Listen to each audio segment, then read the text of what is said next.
Army ने अपनी पहचान बनाई। मुझे गर्व है भीम आर्मी का कार्यकर्ता होने पे कि पूरी दुनिया में जाने जाने वाली टाइम्स मैगजीन में अगर भीम आर्मी का एक कार्यकर्ता जगह बनाता है तो ये भीम आर्मी की ईमानदारी, उसके संघर्ष की पहचान है। पूरी दुनिया में 200 से ज्यादा देश हैं। उन 200 से ज्यादा देश में 100 लोग, यानी कि 2 देश में से 1 व्यक्ति, और भारत के अंदर से आपका अपना खून, आपका अपना अम्बेडकरवादी छोटा भाई, आपका बड़ा भाई, आपके परिवार का साथी, अगर उसको टाइम्स मैगजीन ये कहती है कि वो भविष्य के सपनों को साकार करने के लिए तैयार हो रहे हैं, तो ये हम सबके लिए गर्व की बात है। ये मेरी अकेले की कामयाबी नहीं, अम्बेडकरवादी मूवमेंट की कामयाबी। और वो लोग डरते हैं, वो पैंथर से भी डरते हैं, अम्बेडकरवाद से भी डरते हैं।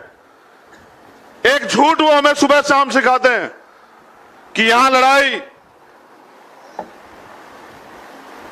ब्राह्मणवाद और गांधीवाद के बीच है।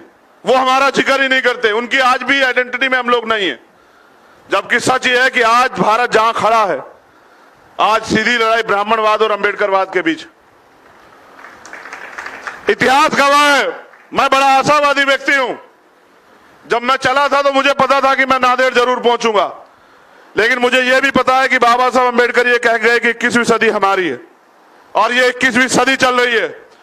मेरे जैसे हजारों लाखों लोग देश के अंदर तैयार हो रहे हैं इन नफरत की राजनीति करने वालों के खिलाफ और इस देश को बांटने और कमजोर करने वाले लोगों के खिलाफ। और समय समय पे वो चिंगारी जो कहीं ना कहीं तैयार हो रही है, वो शोला बनकर जवाब देगी। मैं तो चाहता हूं कि इस देश में तथागत बुद्ध के आदर्शों पे समता, समानता, बंधुत्व, भाईचारे को आगे बढ़ाया जाए।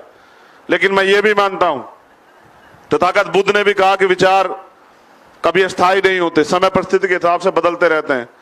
तो मैं ये भी मानता हूं कि कमजोर और ताकतवर में कभी समझौता नहीं होता। आज हम कहां खड़े हैं ये भी आप नोट कीजिए। हम पे आज इंटेलेक्चुअल्स भी हैं, नौजवान भी हैं, आज हम पे पैसे वाले लोग भी हैं, आज हम पे साधन भी हैं, लेकिन हम खड़े कहां हैं?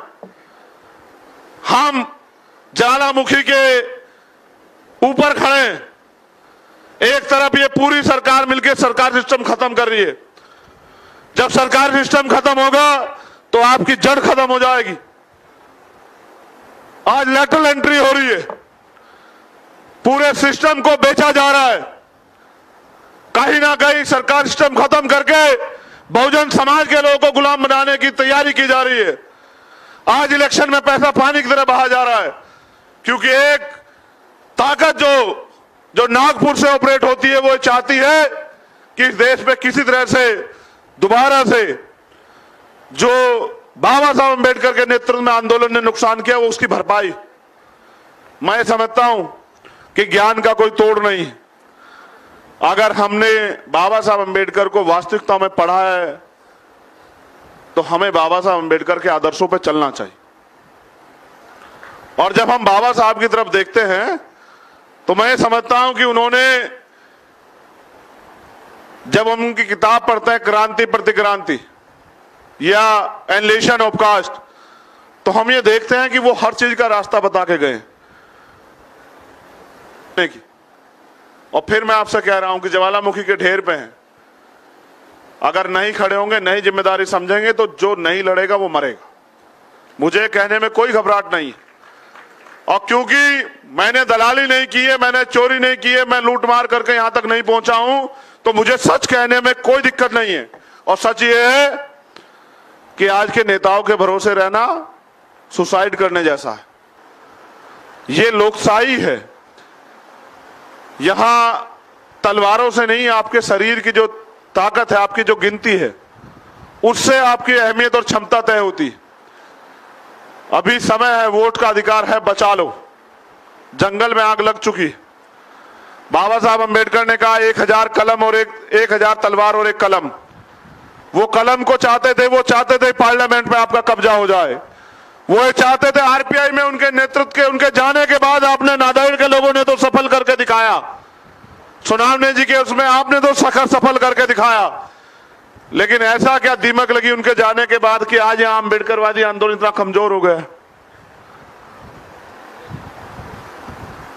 जब गांधीवाद और सावरकर के लोग इस देश में राज कर सकते हैं तो अंबेडकर के भी लोग इस देश में राज कर सकते हैं। इस बात को हमें समझना पड़ेगा।